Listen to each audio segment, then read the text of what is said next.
আসসালামু আলাইকুম ওয়া রাহমাতুল্লাহি ওয়া বারাকাতুহু। সম্মানিত শ্রোতা মণ্ডলী, আমি এখন আপনাদের সামনে যে সকল কারণে রোজা ভাঙ্গে না এবং রোজা মাকরুহ হয় না সে বিষয়ে একটু আলোচনা করছি। মিসওয়াক করা, যে কোনো ধরনের মিসওয়াক হোক, রোজা রেখে মিসওয়াক করলে রোজায় কোনো ধরনের সমস্যা হয় না। শরীর বা দাড়িতে তেল লাগানো, যদি আমরা তেল ব্যবহার করি, তেল ব্যবহার করার কারণে রোজায় কোনো প্রকার সমস্যা হয় না।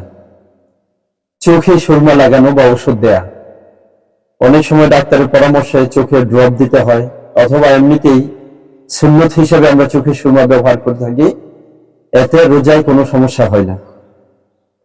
খুশবু লাগানো বা তার ঘ্রাণ নেওয়া, অনেকেই আতর ব্যবহার করে থাকি, সেন্ট ব্যবহার করে থাকি বা পারফিউম জাতীয় যে কোনো প্রোডাক্ট ব্যবহার করে থাকি বা তার ঘ্রাণ নেই, এতে রোজায় কোনো প্রকার সমস্যা হয় না, রোজা ভাঙবেও না, রোজা মাকরুহ হবে না।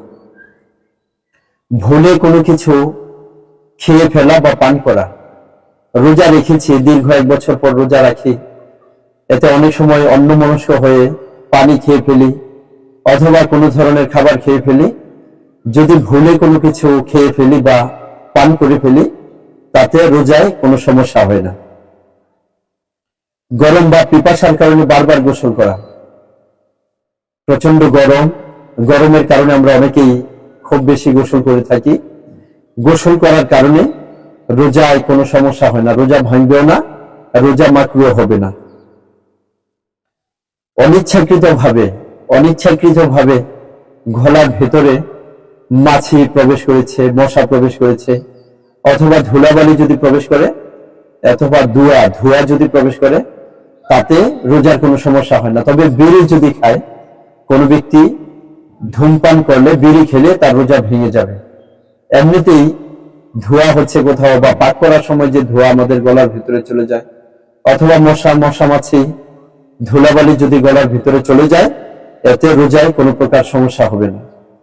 কানে পানি দেওয়া বা অনিচ্ছাকৃতভাবে পানি চলে যাওয়া, আমরা সকলে একটা মাসালা খুব ভালোভাবে জানি, কানের পর্দা যদি ছিঁড়ে যায় বা ফেটে যায়, এতে ঔষধ দিলে সরাসরি গলার ভিতরে চলে যায়, তো সেজন্য রোজা ভেঙে যাবে। যদি পর্দা ঠিক থাকে আর ঔষধ দেওয়ার পরে বা পানি গ্যাপ দিলে গলার ভেতরে যদি প্রবেশ না করে, তখন রোজায় কোনো সমস্যা হয় না।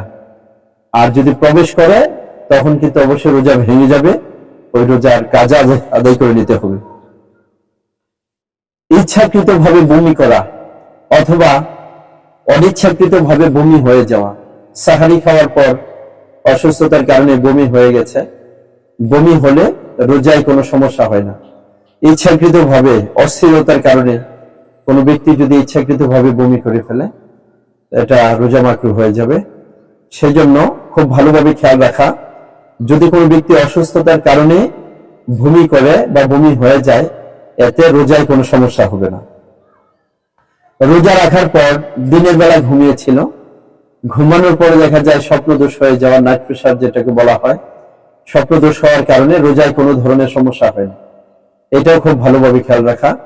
রোজা রাখার পর দিনে ঘুমালে বা সাহারি খাওয়ার পর ঘুমালাম, ওই সময় যদি স্বপ্নদোষ হয়, তাতে রোজায় কোনো ধরনের সমস্যা হবে না। থুতু আসলে গিলে ফেলা, রোজা রাখার পর থুতু আসছে, থুতু আসার কারণে যদি কোনো ব্যক্তি থুতু গিলে ফেলে, এতে রোজায় কোনো সমস্যা হবে না। যে কোনো ধরনের ইনজেকশন গ্রহণ করা অথবা টিকা গ্রহণ করা, রোজা রাখার পর কোনো ব্যক্তি যদি ইনজেকশন গ্রহণ করে বা টিকা গ্রহণ করে, এতে রোজার কোনো সমস্যা হবে না। রোজা রাখার পর দাঁত উঠানো, আমরা সকলেই জানি রোজা রাখলে দাঁত উঠালে প্রচন্ড রক্তপাত ঘটে, রক্ত ঝরে, এতে রোজায় কোনো সমস্যা হবে না। রোজা রাখার পরে হচটকে নখ উপড়ে যায়, রক্ত বের হয়, বা শরীরের যে কোনো অংশ কেটে গেলে রক্ত বের হলে, তাতে রোজার কোনো প্রকার সমস্যা হবে না, রোজা ভাঙবে না, রোজা মাকরুহ হবে না। রোজা রাখার পর সাপ বা কোনো ধরনের বিষাক্ত কোনো হিংস্র প্রাণী যদি কাউকে দংশন করে, এতে রোজায় কোনো ধরনের সমস্যা হবে না। এই মশলাটাও খুব ভালোভাবে খেয়াল রাখা।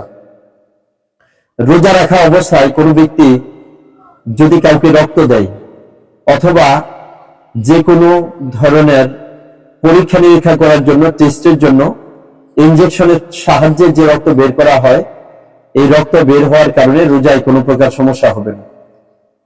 তারপর দেখা যাচ্ছে যে আমরা অনেক সময় কাউকে রক্ত দিয়ে থাকি। যদি কাউকে রক্ত দেয়, রক্ত দেওয়ার কারণে শারীরিকভাবে যদি অসুস্থতার কোনো লক্ষণ দেখা না যায়, শারীরিকভাবে যদি দুর্বলতা চলে আসার সম্ভাবনা না থাকে, তাতেও রোজার কোনো ধরনের সমস্যা হবে না। আমরা সকলেই বিষয়টা খেয়াল রাখবো ইনশাল্লাহ। নিজেরা টাইমলাইনে রেখে দেব, অন্যদেরকে শেখানোর জন্য বা শোনানোর জন্য আমরা শেয়ার করে দেব। সবাই সুস্থ থাকুন, ভালো থাকুন, সবার রমজান মাস ভালো কাটুক, এই প্রত্যাশা রেখে আমি বিদায় জানাচ্ছি। আসসালামু আলাইকুম ওয়া রাহমাতুল্লাহি ওয়া বারাকাতুহু।